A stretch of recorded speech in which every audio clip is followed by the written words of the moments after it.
Hey everyone, in today's video, I'll be going over a Wonder Woman themed build.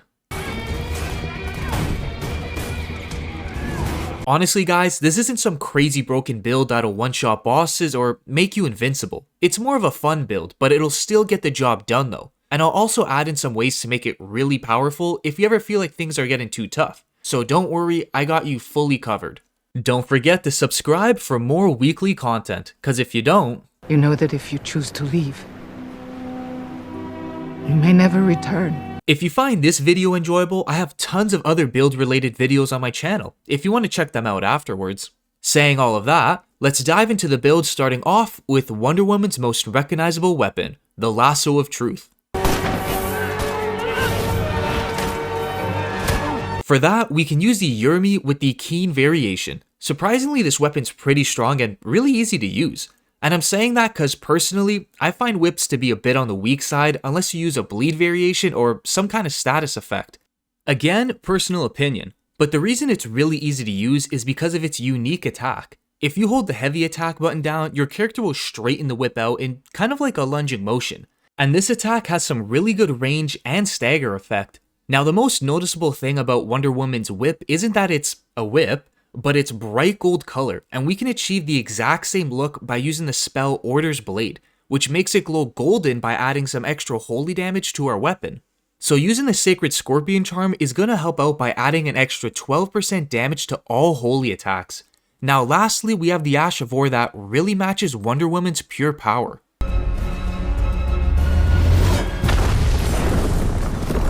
HOARAH LOUX'S EARTHSHAKER. Your character does a battle roar before slamming the ground twice and doing a lot of damage to anyone that's caught nearby. It's just a solid Ash of War all around in terms of damage and looks. Now to make it truly match Wonder Woman's power, we're gonna need the Shard of Alexander to increase its damage by an extra 15%, so now it's perfect. And that covers everything for Wonder Woman's Lasso of Truth. So let's move on to her sword.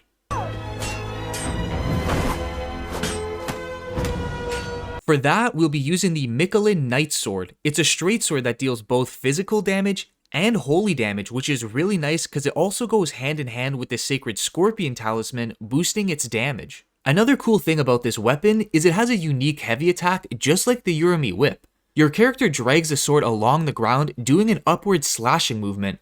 There's no extra damage to it or anything, it just looks pretty cool is all. But there is a way to increase the sword's attack power, and that's with its Ash of War Sacred Blade. Your character sends out a holy attack that has some pretty good range to it, and it also leaves behind a holy buff to the weapon, kind of like what we have on the URUMI whip. So even after the attack is done, we can still dish out some pretty good damage. And another thing that'll help out with that is MILLICENT'S Prosthesis. It'll increase our attack power with successive attacks, which is pretty nice because straight swords alone don't have a lot of damage to them, but they do swing pretty quickly. On top of that, it gives us 5 extra levels in dex, which is going to increase the damage of our whip since we're using the Keen version on it. So we got Wonder Woman's signature Lasso of Truth, her sword, and next up we have her shield. And for that, we can use the ALBINAURIC shield. It's not the most effective one or closest looking one to her own shield, but it's right in the middle of the two, being functional and looking somewhat similar. It can block 100% of physical attack damage, which is exactly what we need. Now since it's a medium shield, the guard boost on it's not that great, so people can guard break us pretty easily, but that's where the Ash of War Barricade comes in. When you activate it, your character loses only a very little bit of stamina when blocking attacks, and it'll make enemies' attacks bounce off your shield as if it were a great shield. You don't have to use this, you could very easily go with the no skill Ash of War if you really don't like blocking and counterattacking. But again, you are going to lose that utility with the shield though. Now remember how I said before about this build not one-shotting bosses or making you become invincible? Well, if you get stuck on a boss, a certain area, or just wherever and you really want to take an easier way around it, the best thing you can do is to equip a second straight sword with the sacred variation on it. Like you can use any kind of straight sword, it's that simple, and your damage is going to shoot up like crazy, but that's also with the help with our last talisman, the Rotten Wing. It has a similar effect to MILLICENT'S Prosthesis, except it'll increase our damage even more with successive attacks, but we don't get those 5 extra levels in dex. So you can see how having a second straight sword is going to increase your damage by a lot, surely from how fast they can attack, racking in those damage buffs with successive attacks. Again, if you're absolutely stuck in an area, but the build isn't that rough, so it's unlikely that you will need it. Alright, that's everything for the weapons, so let's move on to the spells. But first, we'll need a sacred seal to cast them, and the best one to use is the Golden Order seal. It'll buff all Golden Order incantations by an extra 10%, and one of the spells we're going to use is the Discus of Light, which is going to act like how Wonder Woman throws her crown at people.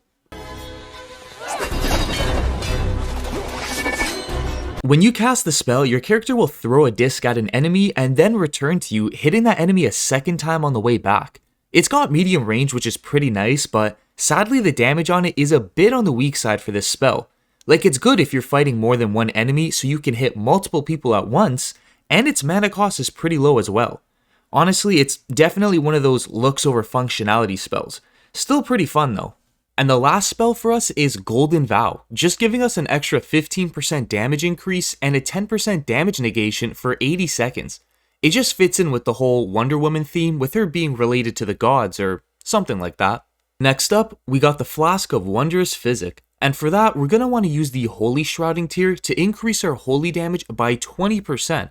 And if you remember, our swords and whip are going to be dealing some holy damage because of all the buffs we have placed on them. And the second tier, you'll want to use the Thorny Crack tier, which increases our damage with successive attacks. Pretty much the same thing as the Rotten Wing Talisman, and these buffs both last for 3 minutes, and the Thorny Crack tier stacks on top of the Rotten Wing Talisman and MILLICENT'S Prosthesis, so we're really going to rack up those damage numbers with our swords. Before I get into the stats required, let's take a better look at the armor. I think I found the closest looking armor in the game to Wonder Woman's own, but it doesn't offer any kind of buffs or anything. It's all simply for cosmetic purposes only.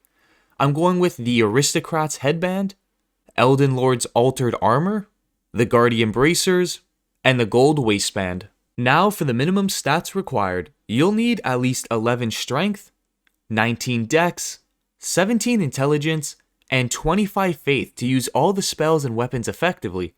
Afterwards, I'd recommend putting your points into dex to further increase your damage.